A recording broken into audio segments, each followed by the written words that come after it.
Alexandria Ocasio Cortez is the youngest woman ever elected to Congress. She still can't afford an apartment in D.C. Alexandria Ocasio Cortez offered a place to stay after she said she couldn't afford a D.C. apartment yet. Alexandria Ocasio Cortez can't afford to rent a D.C. apartment until her congressional salary starts. Why future Congresswoman can't afford the rent? Alexandria Ocasio Cortez? Oh, fuck off! And being from Canada, and particularly the West Coast, I have a lot of experience with rental prices. Where I'm from, real estate prices have tripled since the year 2000. Even when I was living in Vancouver as long as 10 years ago. This is a listing I certainly would have checked out and applied for. $600 a month for a graffiti-covered room.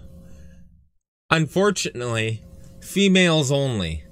Something else I was used to in the Vancouver housing market, along with Asian only and Muslim only.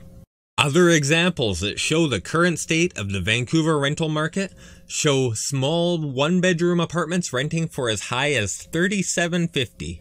So considering all of this, I have a pretty good idea of why AOC can't afford housing in D.C., and it has to do with the District of Columbia Housing Authority.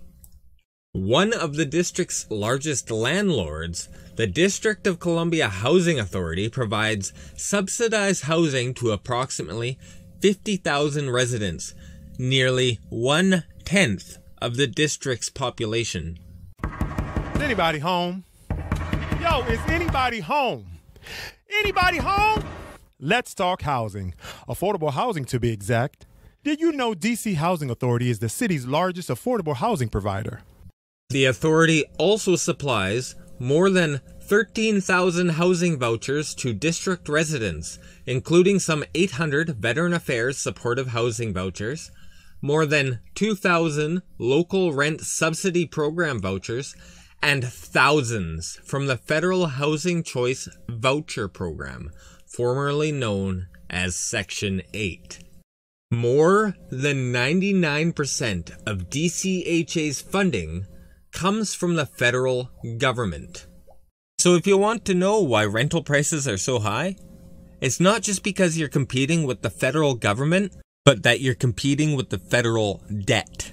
Why DC's housing vouchers are working better than those in other cities. The DC Housing Authority is offering very favorable terms to landlords. DC has this very special thing because it's such a wealthy housing market in a wealthy metropolitan area, says Eva Rosen, a sociologist and an assistant professor at Georgetown University's McCourt School of Public Policy. Rosen says that most cities offer landlords between 90 and 110% of what the fair market rents are. In DC, landlords are offered up to 175%. Everybody have a good week? End of the month. I don't know any other city that goes that high. Holy fucking shit. They're paying double. They're paying them double to take subsidized renters. So, you want to know why you can't afford rent in DC? It's because the federal government is willing to pay double. And when they pay double, that makes the prices go up, which means you pay more, which then means they pay more. The prices go up and up and up. Now, does OAC have a solution? I don't know. Let's watch this video, see if she says anything. This is what is powerful, a larger movement for social, economic, and racial justice in the United States. I was working in a restaurant. I thought I was special on the moral issues of our time. Up to us issues. We won. So it turns out she didn't say anything. And I think... Sí se puede. And... Gracias. I've looked through a few articles now and I can't find any solutions proposed by AOC. That's too bad because her proposals are usually fucking ridiculous. Right. But that doesn't mean you end cows. It means that we need... what it means is that we need to innovate and change our grain, our cow grain from which, they feed in these troughs. But I would assume that any proposal that he did make would be a government control. Say, for example, on rental profits or government subsidies. The problem is those controls and those subsidies have created the problem. And taking it any further than the already 10% or more who are living in federally subsidized housing would essentially mean instituting federally instituted communism. Which isn't a problem for... but it is a problem for anyone who doesn't want to depend on the government and who wants the freedom to move and live wherever they want. Like I've shown, you're competing with a federal government that can pay twice as much and that can just put it onto a debt that they'll never repay. Unlike many other housing programs, such as public housing, the voucher program is dependent upon the participation of private sector owners. Federal law does not require landlords to participate, though some bipartisan federal legislation is pending to do just that.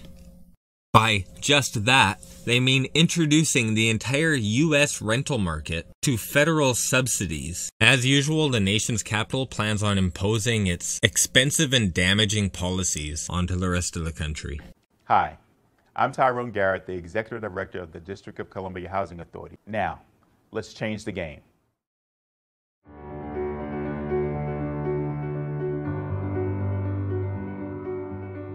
This is where we stand.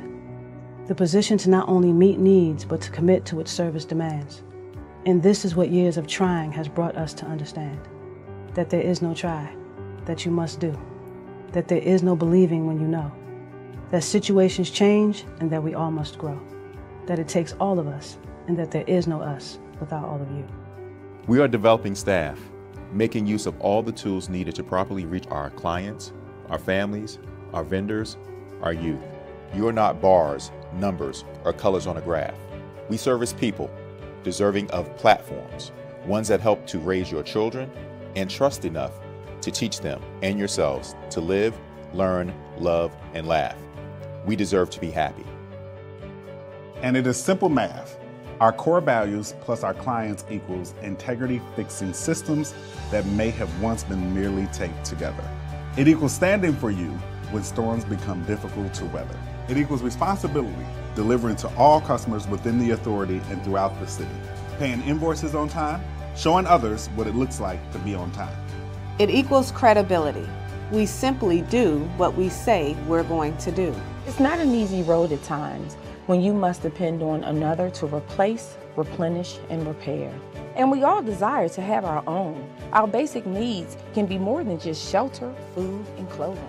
They may also include opportunity, improvement, respect for the life in our years, and that there are factors that bring us to situations that make us feel that we don't belong, that make us feel that we're doing it all alone, merely occupying a space within a city that we once called home. We all need help sometimes. You need us, but we need you too. You have taught us what our core values need to be.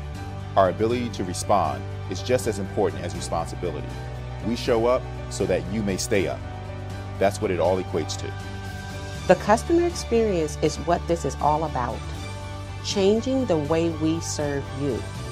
We all have to do our part by making sure we stay accountable to you, our customer. You see, birds don't try to fly, and fish don't try to swim. You are not alone in this fight. We are here to help you win. And this is where we stand. The position to not only meet needs, but to deliver on what service demands. It's what years of trying have brought us to understand. Simply, there is no try. You must do. And there is no us without all of you.